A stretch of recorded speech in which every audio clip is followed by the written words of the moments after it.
suis retrouvé dans une situation dans ma commune, qui est une petite commune rurale, avec d'un côté des habitants qui ne voulaient plus respirer des pesticides de synthèse, qui n'en voulaient plus, et d'autre part des agriculteurs qui, de l'autre côté, continuaient à utiliser dans l'agriculture des pesticides de synthèse et de la chimie. Donc j'ai décidé de prendre un arrêté de police du maire qui permettait en fait de satisfaire tout le monde de mon point de vue. D'un côté les riverains qui étaient protégés par une distance d'éloignement des pesticides de 150 mètres et d'autre part les agriculteurs qui pouvaient explorer, quitte avec notre aide d'ailleurs, d'explorer donc une autre forme d'agriculture dans ces 150 mètres, en tout cas une agriculture sans pesticides de synthèse. S'il devait y avoir des zones de non-traitement de 150 mètres autour de toutes les habitations, alors ça serait la plus grosse artificialisation des terres jamais obtenue. Il faut que les chartes départementales, c'est-à-dire le travail local, prévalent sur une distance arbitraire. Donc il ne faut surtout pas 150 mètres. Et après, il faut voir quelles pratiques nous mettons en œuvre pour réduire le plus possible les distances. Est-ce que c'est 1 mètre, 2 mètres? Nous verrons. 150 mètres, c'est un terrain de foot et demi. 150 mètres, c'est l'équivalent d'une fois et demie la longueur d'un terrain de foot. Alors, les distances en question, elles sortent pas d'un chapeau. Vous savez, on ne va pas jouer ça. Le ministre de l'Agriculture pense que, la ministre de l'Écologie, on coupe la poire en deux. Ces distances, elles ont été recommandées dans un rapport de l'Agence nationale de sécurité sanitaire. Donc, ce rapport, il a été remis en juin.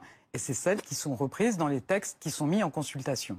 Et nous souhaitons le faire de manière scientifique, dépassionnée. On a une ambition qui est très forte en matière de réduction d'utilisation des pesticides. Nous en avons donné un exemple sur le glyphosate en particulier. Mais nous avons aussi la préoccupation de faire des choix qui soient des choix étayés scientifiquement. La décision qu'a prise le ministre de l'Agriculture de proposer des périmètres de 5 mètres ou 10 mètres est vraiment extrêmement surprenante et appelle contestation.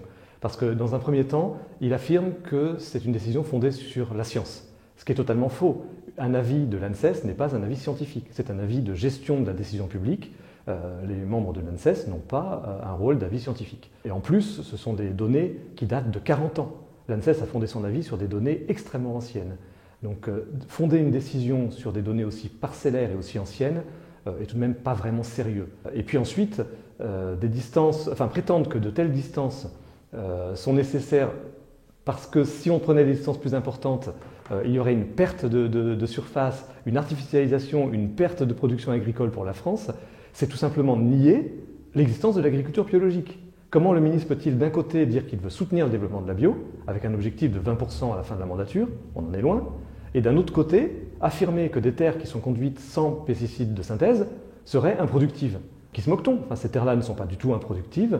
La bio a montré depuis longtemps que c'est des terres parfaitement performantes sur le plan agricole, qui vont poser des problèmes pour les agriculteurs conventionnels. C'est évident. Quelqu'un qui a l'habitude d'utiliser des pesticides de synthèse et qui va devoir cesser d'en utiliser sur 100 ou 150 mètres ou 200 mètres, pourquoi pas, ça va lui demander des changements. Donc ces changements, il va falloir les accompagner.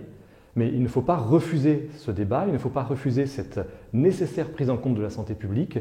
Au lieu de faire l'autruche et de dire « ne changeons rien, prenons des distances extrêmement courtes pour faire plaisir aux agriculteurs », on ferait mieux de faire plaisir beaucoup plus à long terme aux agriculteurs en disant « vous savez très bien que vous allez devoir changer de pratique, on va vous aider à en changer ». On ne va pas faire semblant qu'il ne faut pas changer de pratique, on va l'assumer, on va travailler avec la population, on va vous redonner un amour de la part de la population parce qu'on va enfin travailler ensemble au lieu d'être contre, et on va vous accompagner. Et dès lors qu'on accompagne les agriculteurs dans ce changement technique, dans l'organisation de nouvelles filières, parce que certaines productions devront être valorisées autrement, etc., eh bien les agriculteurs, ils retrouveront leur compte, et à ce moment-là, tout le monde y retrouvera son compte. Je n'aurais jamais pris un arrêté de ce type si je n'avais pas derrière des solutions. La politique, c'est d'avoir le choix entre plusieurs solutions, mais encore faut-il que ces solutions existent vraiment. J'avais fait le tour de ces solutions, donc je voulais les imposer au moins à la réflexion. Et je ne sais pas ce qui s'est passé dans la tête de l'État, mais Madame la préfète de la République m'a demandé de suspendre mon arrêté. Bien entendu, je n'ai pas voulu suspendre mon arrêté. Je lui ai renvoyé un mémoire très important en lui expliquant mes motivations, les raisons pour lesquelles je devais me substituer à l'État qui ne prenait pas ces décisions et je respectais la Constitution française en voulant absolument respecter donc un principe qui est celui du principe de précaution face à ces produits dont on sait aujourd'hui la grande dangerosité. 96% des personnes interrogées par l'IFOP, l'Institut de sondage, qui a été sollicité par Agir pour l'environnement, indiquent soutenir l'interdiction des pesticides à au moins 150 mètres des habitations. C'est une quasi-unanimité, ce qui plaide pour l'adoption d'une telle mesure. Nous incitons aujourd'hui le gouvernement, au travers de la consultation qu'il a mis en place, à prendre une telle décision et nous incitons les citoyens à faire pression sur ce gouvernement en participant massivement à la pétition que nous avons mise en ligne.